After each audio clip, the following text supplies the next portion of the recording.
Hey Alpha fam, let's do a quick market update. Before we begin, I do want to say that nothing in this video is financial advice. Everything is for educational purposes only. It's just my own analysis on the market. Also, if you're new to this channel, if you could please give us a like, comment, and subscribe, we really do appreciate all of the support. Now let's get into the market, guys. So we started getting a recovery. What I think has been happening since Friday is the market has been pricing in the Bank of Japan raising interest rates, period. And we've seen it a de-risk go around not just crypto, but also TradFi markets.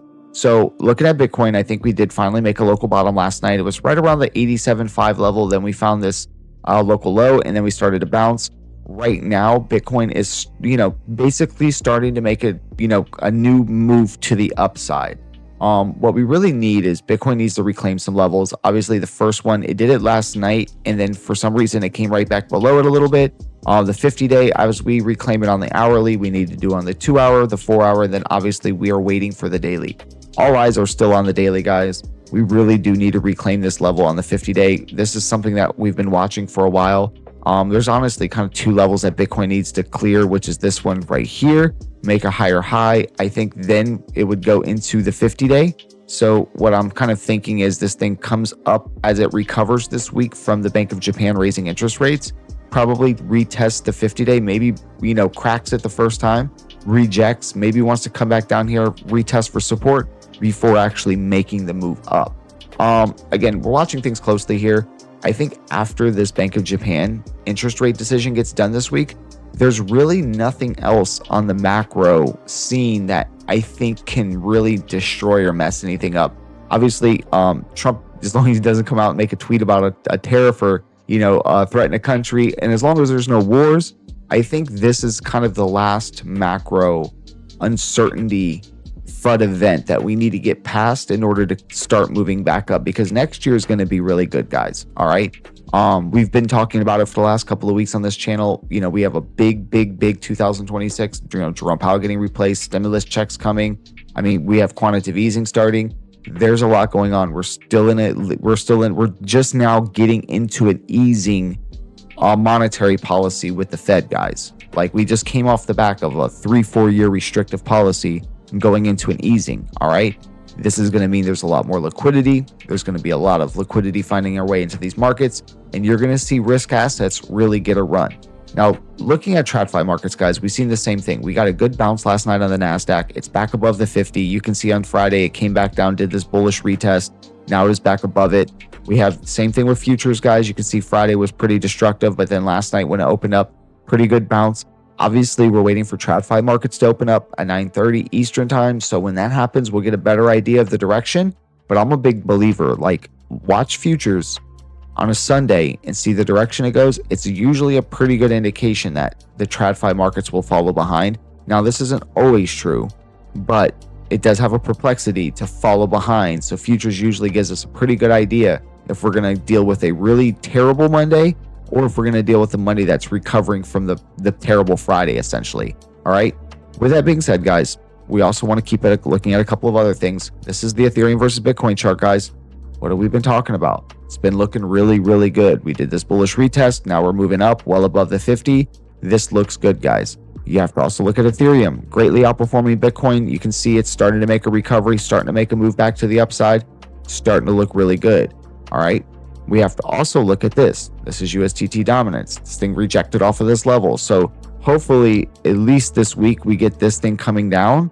Maybe bounces off of it one final time. Maybe does one final retest of this level and then breaks down. Obviously, we'll be watching it closely, guys. We really need to see some relief on USDT dominance. It really needs to come down. Looking at Bitcoin dominance, you can see we've had a few days of outperformance. Still below the 50-day, guys. Still looking really good. I'm expecting probably after this week, we start to get some real big outperformance in alts, and we should see this thing start dropping down to some of these lower levels, like, below the 59, 58, 57%. All right, guys. Just kind of looking at things generally, I think things look pretty good. Looking at gold is making a run. This is something that I'm hoping rejects at this level up here. All right.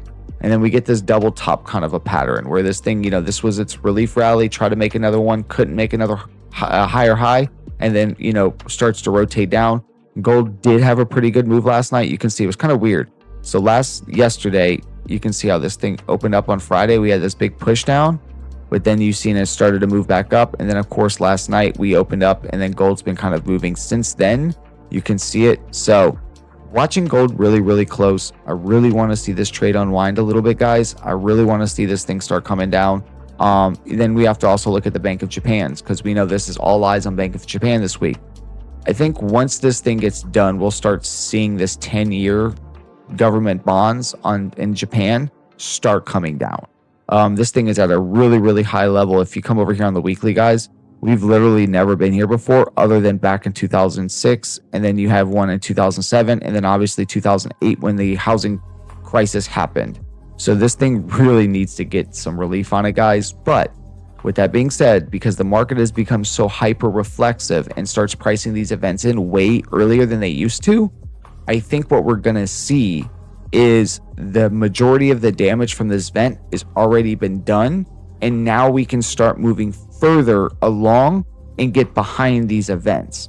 Again, this event was something that a lot of people have been watching for like the last month. We've been talking about it for a month. The last time they did this, they've done it twice. The first time was in August of last year, was horrible for the markets. And then they did it in January this year. It wasn't as drastic, but we still had a couple of red days. The market is always going to price in events way before they happen now, because that's just how these markets are. It used to be like FOMCs, like let's say it was on a Wednesday, you would see on Monday a de-risking. Now the de-risking is happening on like Friday in preparedness for it. So when the actual event happens, it's no more buy the rumor, sell the news. The sell the news has already happened. It's already de-risked. Then it starts to move up. All right, guys, just understand that they're always going to use these events to sweep liquidity. Price makes narrative. When the price drops or the price starts to pump, everybody runs immediately to try to attach it to some type of news story that has come out so they can try to identify the driver of the move. All right, guys, always remember this. With that being said, guys, keep your notifications on. I'll keep you guys updated. We'll be posting another update soon. I'm also going to be posting some other stuff on this channel, specifically going into some of the narratives I'm really bullish on and some of the projects. And I'm going to be giving you guys a macro video that kind of explains the macro setup and helps you guys learn how to, utilize macro inside of your trading. All right, guys. Also, if you're looking to start really taking this stuff to the next level, if you're looking to get part of a community where you're just not just a random person, you're somebody that is banding together with another group of entrepreneurs and traders that are all looking to outperform the market. If you're looking to learn, incorporate and learn macro fundamentals, technical analysis, mindset, business development, and you're looking for a community that can really help you get to the next level, click the link below. We'll see you inside.